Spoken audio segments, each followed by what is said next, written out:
Join me, if you will, on a journey back in time. The year is 1991.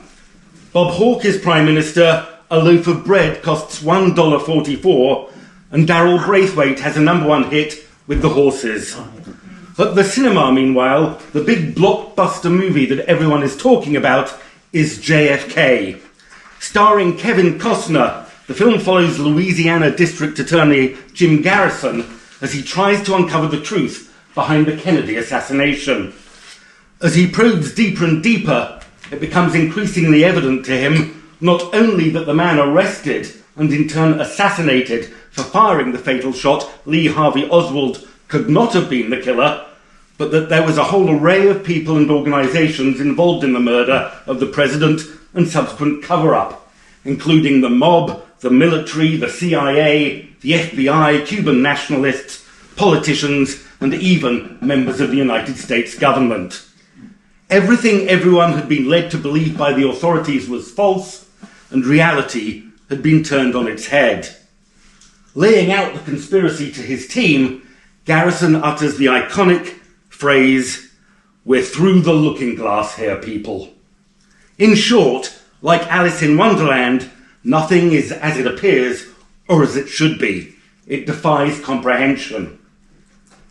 Over the past 9 months, since the horrendous atrocities perpetrated against Israel, the 1,200 people massacred, the 240 taken hostage, the unprecedented escalation of anti-Semitism, both globally and right here on our own doorstep, that phrase, "We're through the looking glass here, people," has often popped into my mind. Not so much because of what we as a community are experiencing, but because of the reaction to it. Let's go right back to day one. Immediately after the mass slaughter by Hamas terrorists outside the Sydney Opera House, before Israel had even responded, hordes of anti-Israel activists are celebrating. They're letting off flares, singing and dancing, and chanting a range of anti-Semitic slogans. Never mind the moral repugnance of people glorifying the deaths of hundreds upon hundreds of men, women and children, which in itself is beyond belief. The fact that this was allowed to take place in the first place with no repercussions from the authorities was astounding. And what was the major controversy that ensued from this display of hate? Not that there was a display of hate, but what was being chanted. Reports that it was "gas the Jews" turn out to be questionable. Rather, it was taunts of "where are the Jews?" and, if you'll excuse my language, "fuck the Jews." And pro-Palestinian activists and sympathisers cite this finding as some kind of victory. See, we're anti-Semitic, but not quite as anti-Semitic as you claimed, so it sucks to be you. Fast forward a few weeks, and in Melbourne there's the blaze at Burger Tree. Amid reports that a Muslim mob is going to march on the site following lunchtime prayers at Monash, we evacuate the Beth Weitzman Community Centre, which is only a few metres down the road. The protesters arrive a few hours later and head to Princes Park, right outside Central Shul. But rather than the protesters being moved on, it's the shul that's evacuated. In the weeks and months that follow, Jewish school kids are told to cover the badges on their uniforms, and Jewish Melburnians are fearful of going into the CBD at weekends. We see footage of a Jewish man wearing a kippah being dragged away by police when he tries to enter a meeting at Melbourne Town Hall because his presence might upset the pro-Palestinian protesters outside. We hear of Jewish events and Jewish performers being cancelled because venues fear anti-Israel activists might cause trouble. We meet Jews who've moved to Caulfield from their homes in Thornbury because anti-Semites are making their lives their hell. And we shake our heads in disbelief as Jewish students are afraid to go to university because they're harassed and intimidated, not just by agitators in the pro-Palestinian encampments on campus, but also by anti-Israel lecturers. All the time, we're the ones being moved on. We're the ones being forced to stay away. We're the ones being treated like the villains. And the people causing the problems are getting away with it. What other community or minority would expect to put up with this? But the Jewish community who try to play nicely, who don't disrupt traffic, who don't storm the stage at Christmas carol concerts, who don't project racist slurs at sporting events, who don't vandalise private property and graffiti places of worship and community centres, the Jewish community are the ones who are penalised. We're through the looking glass here, people. Day in, day out, we urge the authorities to take action. But save for furrowing their brows and nodding their heads empathetically, nothing happens and the hate continues. 2 years ago, at the parliamentary Yom Ha'atzmaut reception hosted by Zionism Victoria and the Office of the Premier, Daniel Andrews announced that the Victorian government was adopting the International Holocaust Remembrance Alliance definition of anti-Semitism. Among the examples of what would be considered anti-Semitic, according to the definition, are denying the Jewish people their right to self-determination, for example, by claiming that the existence of the State of Israel is a racist endeavour, and drawing comparisons of contemporary Israeli policy to that of the Nazis. But how many times over the past 9 months have you heard Israel being referred to as racist or guilty of apartheid? How many times have you heard the slogan, "From the river to the sea," which effectively calls for the eradication of the Jewish state? Clear examples of anti-Semitism according to the definition adopted by the Victorian government. And then, just a few weeks ago, at the weekly pro-Palestinian rally, we started seeing images of Nazi flags and banners, with the swastika replaced by the Star of David. Another clear example of anti-Semitism according to that definition, drawing comparisons of contemporary Israeli policy to that of the Nazis. But failing to stand up for the Jewish community gives the general public a wholly false impression of who the real victims are. And failing to draw a clear distinction between the actions of a terrorist group like Hamas and the justifiable operations of the IDF is why our society is losing its moral compass. It's why ill-informed or misinformed students feel comfortable wearing kaffirs, clamouring for the eradication of the Jewish state, and sporting badges proclaiming their support for terrorism. But we need our leaders to be leaders. We need them to crack down on anti-Semitism, and we need them to stand up for Israel. We also need them to declare that they're Zionists, because our enemies have taken the concept of Zionism and corrupted it beyond all recognition. To be a Zionist is to be a racist, genocidal, ethnic cleansing baby killer. And if I'm Executive Director of Zionism Victoria, I must be a top-tier racist, genocidal, ethnic cleansing child killer. Truth be told, though, I'm none of those things. At least, I'm fairly certain I'm none of those things. When I was growing up, and I'm sure it's the same for you, being Zionist was simply believing and feeling that there was a connection between you and the State of Israel. That the State of Israel was the Jewish homeland, just as the UK was the British homeland, the US was the American homeland, and Australia was the Australian homeland. As for what the basis was and is for this bond that we, and in fact the overwhelming majority of Jews worldwide feel with Israel, or Zionism for want of a better word, it's manifold. Of course, firstly, it's biblical. In Genesis, God promised the land to Abraham and his descendants, hence the promised land. It's also historical. There's always been a Jewish presence there, even after we were dispersed. It's spiritual. Those of us in the diaspora have always longed to return. We look towards Zion, we pray towards Jerusalem, and throughout the year we declare on Yom Tov, L'Shana Haba B'Yerushalayim, next year in Jerusalem.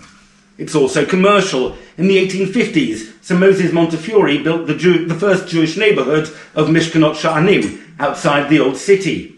And in the years that followed, other philanthropists and philanthropic organisations purchased property for Jews to live in. It's agricultural. Starting in the 1870s, Jewish pioneers drained the swamps and worked the land. It's vital and critical. The pogroms, persecution, prejudice, and ultimately the Holocaust showed that Jews weren't safe living in even the most civilised of societies. We needed a country of our own. It's also legal. 102 years ago, the League of Nations voted in favour of the mandate for Palestine, handing administration of the region to the British, with the aim of establishing the Jewish national home there, as mentioned in the 1917 Balfour Declaration. And then, 75 years ago last November, the United Nations voted in favour of the partition plan which established the Jewish state. And if all that isn't enough, it's also musical.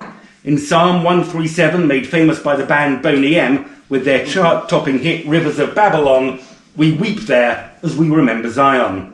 And if Boney M doesn't do it for you, how about Tim Rice and Andrew Lloyd Webber in Joseph and the Amazing Technicolor Dreamcoat? In the song Close Every Door to Me, the protagonist Joseph sings, "Children of Israel are never alone, for I know I shall find my own peace of mind, for I have been promised a land of my own."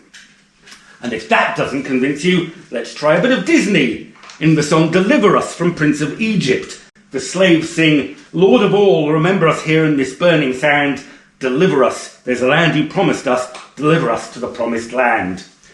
Biblical, historical, spiritual, commercial, agricultural, legal, musical, and Herzl.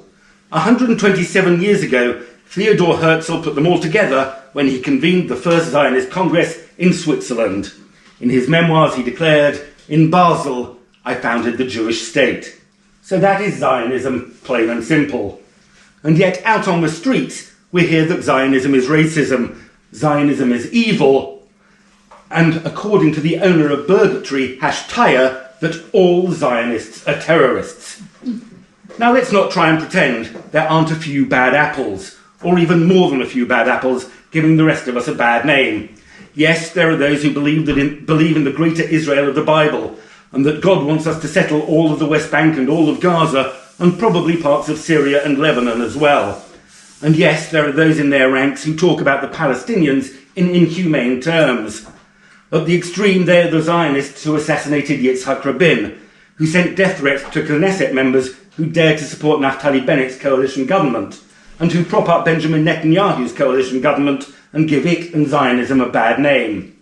For their actions and statements divorce Zionism in the public mind from what it truly is, a movement devoid of prejudice and committed to the pursuit of peace. I quote from the Declaration of Independence.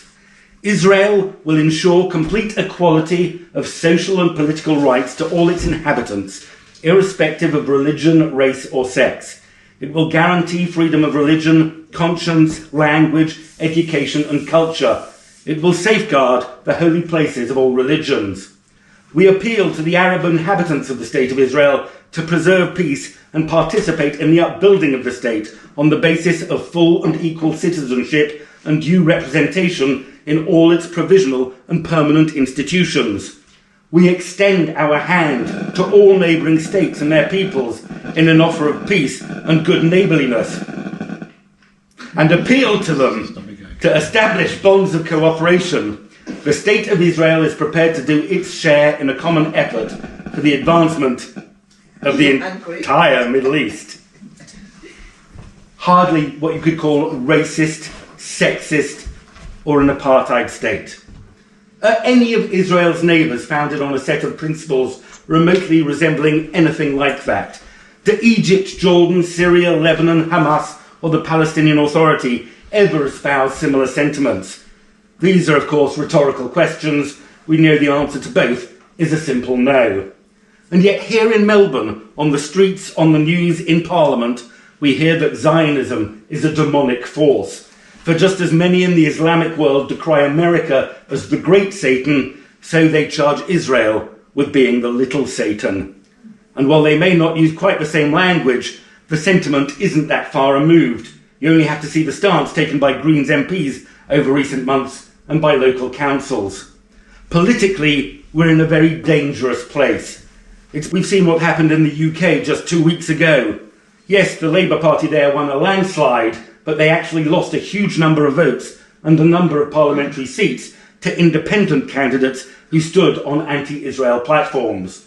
According to their campaign slogan, a vote for Labour was a vote for genocide. Will the same happen over here? Undoubtedly it will. With talk of a Muslim bloc and with at least one MP deserting the ALP just this month, the seeds are being sown for a similar anti-Israel presence in Parliament, here in Victoria and in Australia as a whole. Suffice to say, it's a clear and present danger that the Jewish community roof bodies are all too aware of.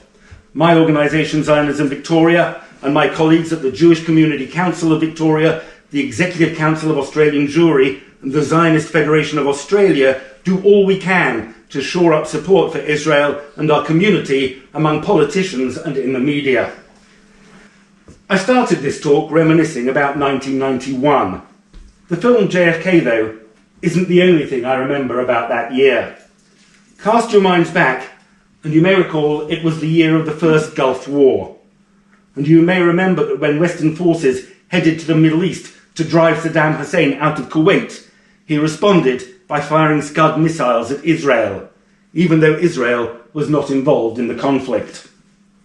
My brother was living in Israel at the time, and like all citizens, he and his family were given gas masks and were instructed to seal their homes with plastic sheeting for fear that the missiles would have chemical or biological warheads.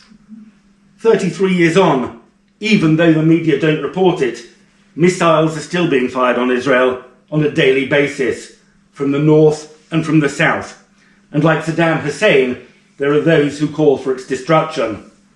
The sad truth, though, is today we hear those calls not just from Israel's neighbours, we hear them from our own neighbours.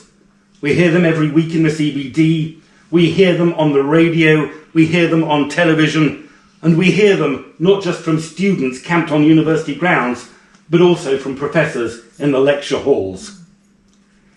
In Alice Through the Looking Glass, one of the characters Alice encounters is Humpty Dumpty, and those of you versed in classic nursery rhymes will recall Humpty's fate.